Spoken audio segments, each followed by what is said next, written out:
keluarga Nabi sallallahu alaihi wasallam. Tentu tema ini saya angkat karena kita masih berada di bulan Muharram, tepatnya tanggal 19 bulan Muharram. Kita masih diingatkan oleh Allah Subhanahu wa ta'ala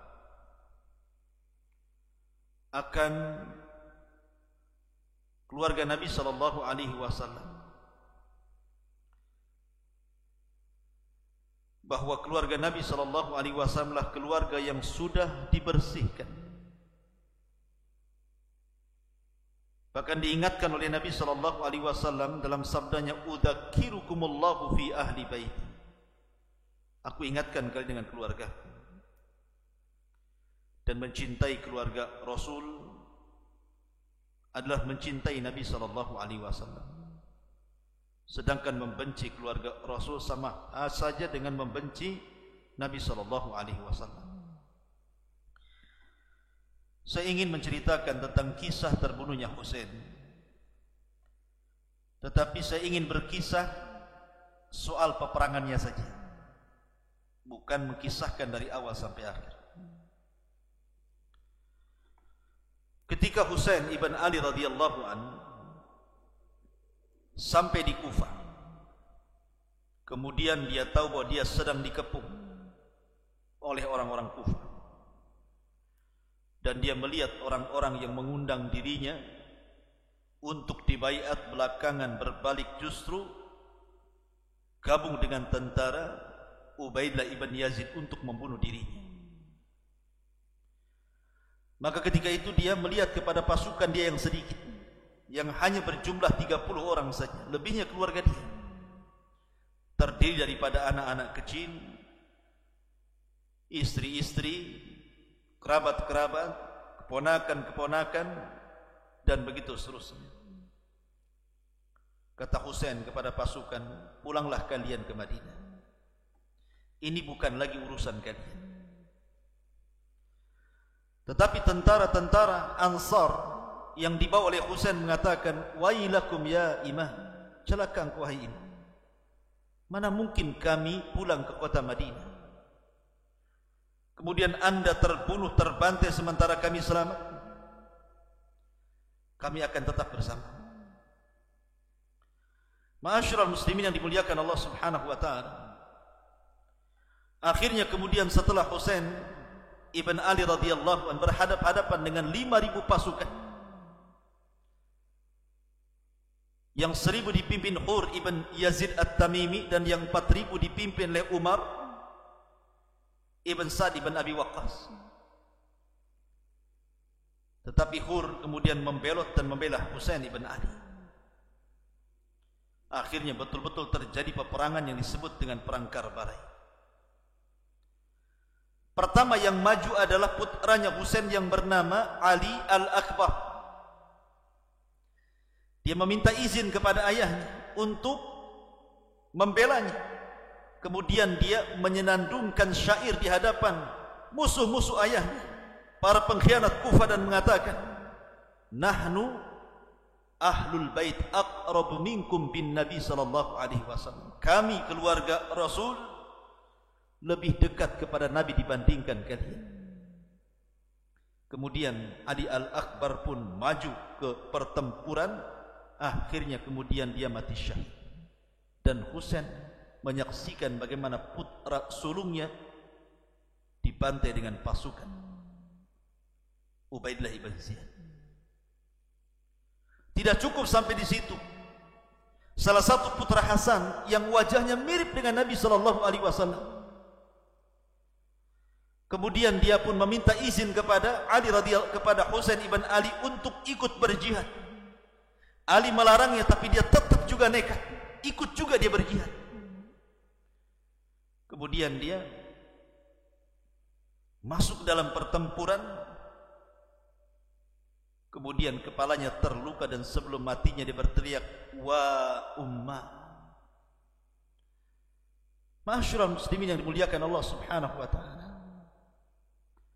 Kemudian setelah Ali melawan orang-orang itu, dan orang itu berusaha menghindar karena risikonya tahu membunuh Husain adalah sebuah jarimah kriminal yang sangat besar, maka mereka menghindar, tidak mau dekat dengan Husain. Tapi Husain melihat salah satu putra dari Hasan kemudian yang sudah mati, dia ambil diletakkan di pahanya. Kemudian dia katakan, bukankah sudah kukatakan jangan ikut terlibat? Kenapa kau masih terlibat? Tetapi ingat bahwa pertemuan kita bukan di dunia. Pertemuan kita fi haudi Rasulullah sallallahu alaihi wasallam, di telaga Nabi sallallahu alaihi wasallam. Lah ketika itu kemudian dari tenda ada anak bayi yang sedang menangis, kehausan, tidak ada air. Rupanya bayi itu adalah putra daripada Husain ibn Ali yang masih bayi, namanya Abdullah ibn Husain. Abdullah ibn Husain kehausan, masih bayi. Maka kemudian Husain pun mengambil bayi itu dan meminta kepada musuh-musuhnya agar diberikan setetes air untuk bayi ini. Tapi apa yang terjadi? Bukannya air yang diberikan untuk diminumkan kepada putra terkecilnya Husain, Abdullah ibn Husain, justru melesat anak panah kemudian mengenai lehernya. Darah pun kemudian mengalir ke tangan Husain, anak yang masih bayi. Kemudian terpanah lehernya dalam kondisi kehausan. Maka Husain hanya bisa mengangkat bayi itu ke langit dan mengatakan, Allahumma syhad, Allahumma syhad, ya Allah saksikan, saksikan ya Allah. Kemudian dia mengembalikan bayi itu ke dalam kemah dan dia pun kembali ke medan tempur. Maka kemudian peperangan itu terus berlanjut. Akhirnya Husain menyaksikan bagaimana seluruh putranya satu persatu meninggal dunia. Pasukannya satu persatu meninggal dunia, sehingga tidak ada yang tersisa kecuali dirinya. Husain masih bertahan dari pagi sampai mendekati asar. Ketika itu dari anak Husain yang masih hidup adalah Ali As-Sajjad atau dikenal dengan Ali Zainul Abidin, berada di tendanya bersama Zainab, saudari daripada Husain. Zainul Abidin yang ketika itu belasan tahun usianya, masih kecil dan sakit parah, tidak bisa bangun. Dia meminta kepada Zainab bibinya untuk didatangkan tongkat dan pedang. Kemudian Zainab mengatakan, malaka wal asa, untuk apa kau meminta tongkat wahai anak pamanku? Akhirnya kemudian Zainul Abidin mengatakan, tongkat kugunakan supaya aku tidak roboh, sementara pedang kugunakan untuk berjihad. Maka betul dia kemudian memegang tongkat dan juga pedang, keluar dari kemah. Ketika Ali tahu bahwa semua keturunannya yang laki-laki meninggal dunia kecuali Zainul Abidin ini, maka dia berteriak kepada Zainab, ya Zainab, tahanlah, tahanlah dia, biarkan dia hidup untuk melanjutkan keberlangsungan nasabku supaya tidak terputus. Maka Zainab pun kemudian menarik Ali Sajjad Zainal Abidin, kemudian dimasukkan ke dalam tenda, dan akhirnya dia selamat dari pembunuhan. Dari sinilah keturunan Husain beranak pinak sampai hari ini, dari jalur Zainul Abidin yang selamat satu-satunya dalam perang Karbala. Ma'asyiral muslimin yang dimuliakan Allah Subhanahu wa taala. Lihat bagaimana orang-orang ini memperlakukan keluarga Nabi sallallahu alaihi wasallam. Ketika kemudian